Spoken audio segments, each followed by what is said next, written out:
दोस्तों, मैं Rajiv Sharma, story writer, story teller, प्रस्तुत हूँ आपके सामने दूसरा और आखिरी एपिसोड लेकर के अपनी इस कहानी का, दिलचस्प कहानी का, जिसका शीर्षक है तू डाल डाल मैं पात पात। कहानी हमने छोड़ी थी, राजा उस नवयुवक बीरबल को, यानी बीरबल भद्र सिंह को रिहा कर देता है, केस वापस ले लेता है, जो खून का इल्जाम लगाया था।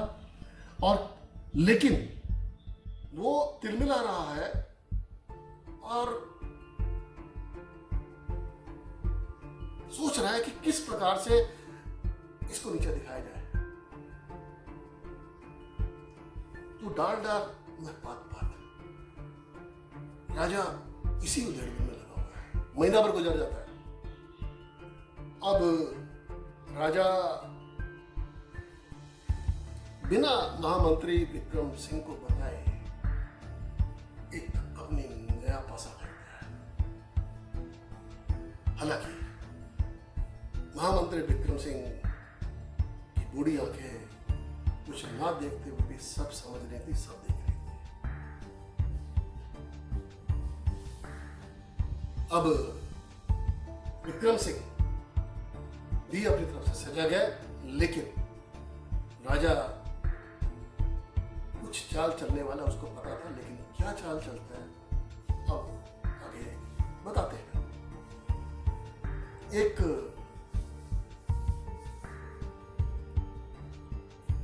नगर का एक खास व्यक्ति वीर बलभद्र सिंह के घर पहुंच कर उसको एक प्रस्ताव रखता है। कहता है कि मुझे राजा ने भेजा है।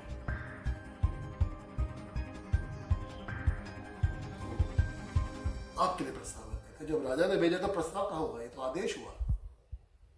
बोलिए क्या क्या करना है। कहता राजा ने कहा है कि आपके गांव में एक नया विद्यालय खोला गया है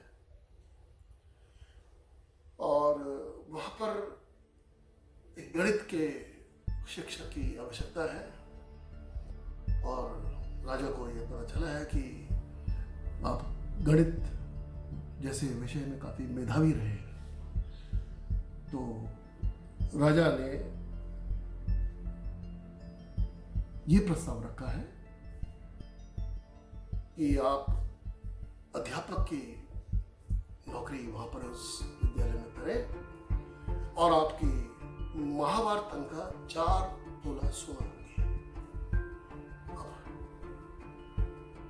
जितने वहां पर लोग थे सब सनसना जाते हैं। 4 तोला सोना, जो एक उस वक्त उस समय जो वहां के जो विद्यालय के जो एक अध्यापक की जो एक सैलरी, जो तनख्वाह, वो उसकी जो सबसे ऊपर जो तनख्वाह जो हुई है उससे 10 गुना।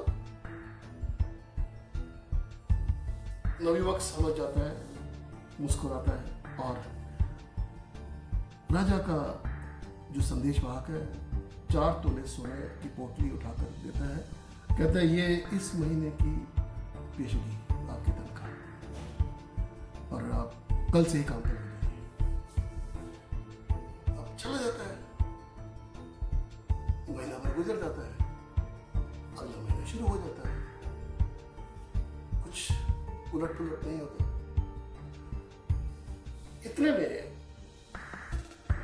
क्या होता है कि एक नए बच्चे का दाखिला होता है।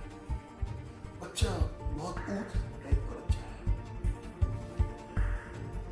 अब बच्चे को वो पढ़ा रहा है और सबको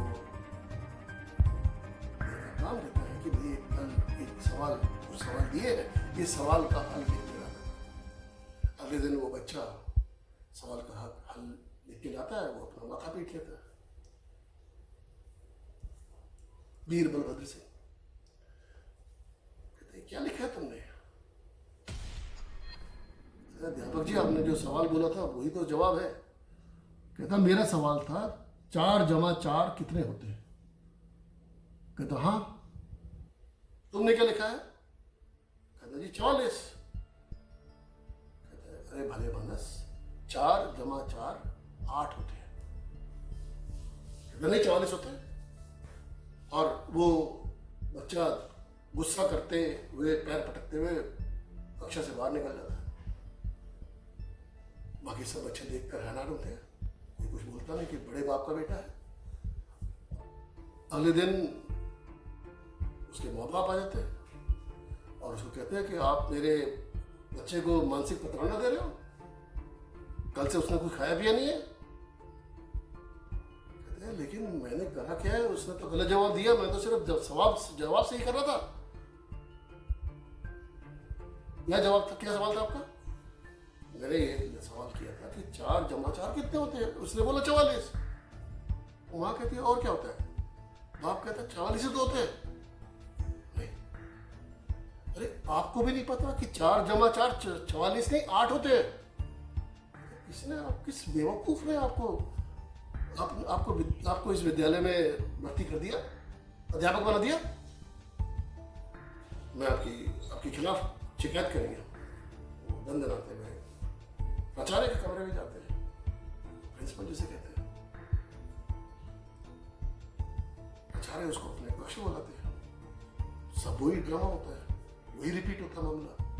प्राचार्य कहते हैं अरे 4 जमा 4 तो 44 होते। अब कुछ उसको समझ में आ रहा है। प्राचार्य कहता है कि भाई देखो ऐसा है कि अब ये बहुत शहर के बहुत इज्जतदार आदमी है और इनके कोष से तो हमारा विद्यालय चलता है, बहुत बढ़ चढ़ के दान देते हैं। तो तुम्हारा तो अब ये जो मामला है ये तो मैं समिति के सामने जाएगा। है? मतलब समिति के सामने? हाँ, संचालन समिति, स्कूल की संचालन समिति, जिसे आज के जमाने में गवर्निंग बॉडी कह सकते हैं।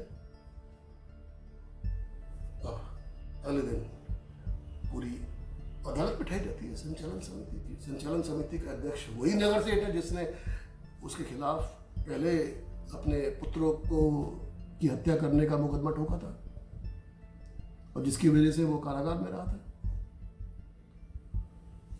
वही सब नाटक वहां पे होता है और सारे संचालन समिति के सदस्य और उनका प्रधान वो नगर सेठ वो भी कहते हैं कि 4 जमा 4 तो 44 होते हैं। अब संचालन समिति सर्वसम्मति से निर्णय कुछ करती है और ये कहते हैं कि भाई कल हम सारे अखबार नवीसों को कल सुबह बुलाया है, हम एक प्रेस वार्ता करेंगे और वहीं पर सारे अखबार वालों के सामने आपका जो भी निर्णय सुना जाएगा। अब अगले दिन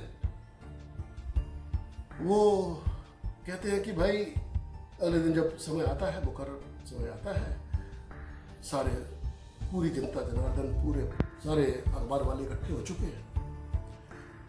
अब बोलते हैं कि देखिए इस संचालन समिति ने ये सर्वसम्मति से निर्णय लिया है कि अध्यापक वीर बलभद्र सिंह को अभी के अभी बर्खास्त किया जाए और इसके एवज में उनकी ये तो एक महीने की तनख्वाह ये 4 तोला सोना और जैसा हमने उनको पहले बताया था, जो हमारा एक उनके साथ जो हमने लिखा पढ़ी करी थी उसके हिसाब से 1 महीने की तनख्वाह हम इनको बतौर एक अपनी तरफ से एक इसको भत्ता समझ लो, कुछ भी समझ लो, एक जुर्माना समझ लो या एक उनसे रिहाई की एक रकम समझ लो, हम इनको छोड़ने की फीस समझ लो। हम 4 तोले सोना ये जो इनकी तनख्वाह है और 4 तोले सोना वो, तो हम 8 तोले सोना इनको दे करके हम हाथ जोड़ करके इनसे रुखसत लेते हैं। अब कहते हैं ठहरिए ठहरिए, आपने मुझे 8 तोले सोना नहीं देना, आपने मुझे 44 तोले सोना देना है। जनाब 4 और 4 44 होते हैं। अब ये सारी बातें पीछे से छुप करके राजा अपने महामंत्री के साथ देख रहा है। राजा को तो खून नहीं।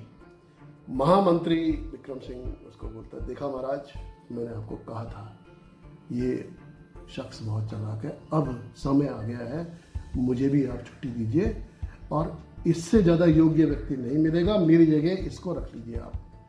ये महामंत्री के रूप में आपको कहीं पर भी नीचा नहीं होने देगा और इसका यही काम होगा कि ना आपको ना आपके राज्य को कभी नीचा होने देगा।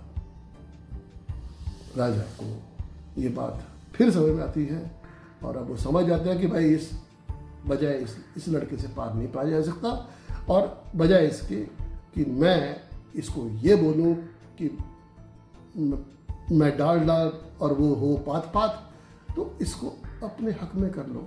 और वो वही करता है राजा जो उसके महामंत्री ने उसको तजवीज़ की थी, जो सिफारिश की थी। तो दोस्तों, कहानी हम यहाँ से समाप्त करते हैं। ज़रूर अपने कमेंट्स दीजिएगा कि आपको कहानी कैसे लगी और आपको अच्छी लगी तो मेरे चैनल को सब्सक्राइब कीजिएगा। नमस्कार।